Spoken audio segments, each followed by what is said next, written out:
I did it my way! Iya! Kapapali-paligo ko, okay. Binabanas pa rin. Bakit ganito ang panahon? Maalingahit.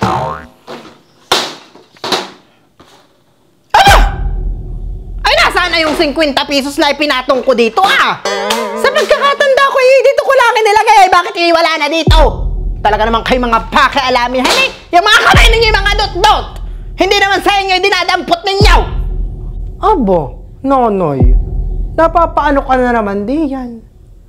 Banuha sa sahig. Ang 50 pesos mo, baka yung nilipay lang diyan. Ingay na ingay mo. Ah! Eh siya nga, hani. Bay dilaan pala. Paano ta naman, nanay, hani?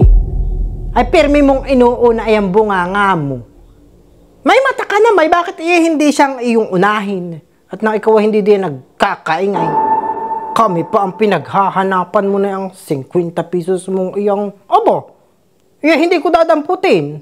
Ako naman hindi magnanakaw. Ako pati may pirang akin. Abo! Jeline! Galing mo namang magsasalitahan eh! Baka nakakalimutan mo ako yung ina mo! Tapos ay ganyan kang manalita sa akin! Igihin mo! Igihin mo! At baka yung bunga nga ako yung masungal nga lang ko ng bunot. Bumili ka ng isang pilsing lakay! Sa ito ko magpipirito ng itlog! Bibili ka o sasampigahan kita! Aba! Jeline! Ikay kanina ko pa inuutosang bumili ng langis ay bakit ikay paupo-upo lang? Diyan! Anong oras mo balak bumili? Talaga namang ito'y... Aba! Nanay.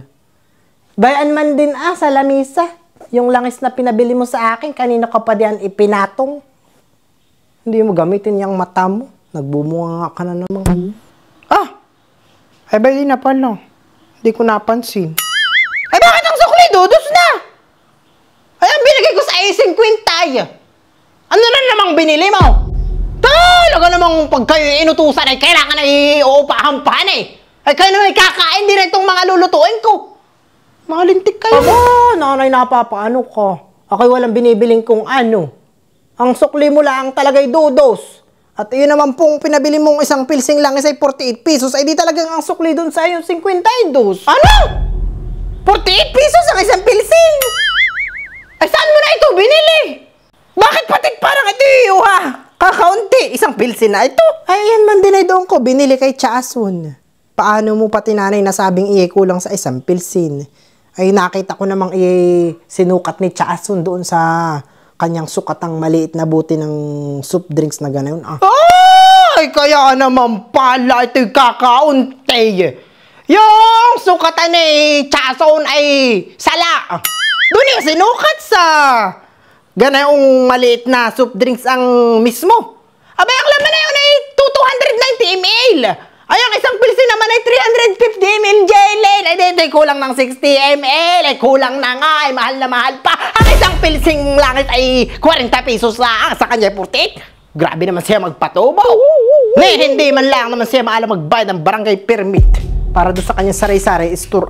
Tapos ay siya grabing magpatong sa kanya mga paninda. Lintik siya. Ikay, bumalik doon, Jalen. Isauli mo itong kanyang langis, tsaka itong dos. Bawi mo yung 50 ko. Aba? Hindi ko isasauli doon kay Chasun, nanay.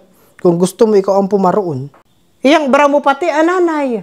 Nasa ibabaw na mga permi na lang nauuna ang Martes sa Lunes. Ano ka na?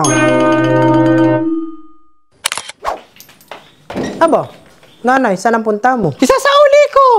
Itong langis kay Chasun. Mahal na itong babawin ko yung 50 ko. Sasabihin ko pati sa kanyang yung kanyang sukatan ay sala.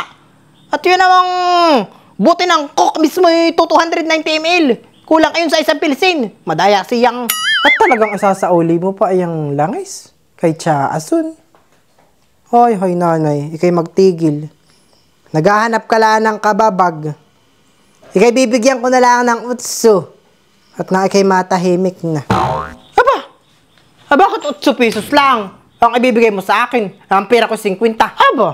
Bakit 50, nanay? Ay, ang langis naman ay bayan sa iyo, 8 lang ang ibibigay ko sa iyo. Akin na 50 pesos. At sa iyo na itong langis at ito na may kulang sa isang pilsing. Malulugi lang ako. Ako hindi na magpipirito ng itlog. Hindi na ako kakain ng hapunan. Ako'y nawala na ng gana. Ito pating suso ko'y nangangati na. Ako'y tutulog na!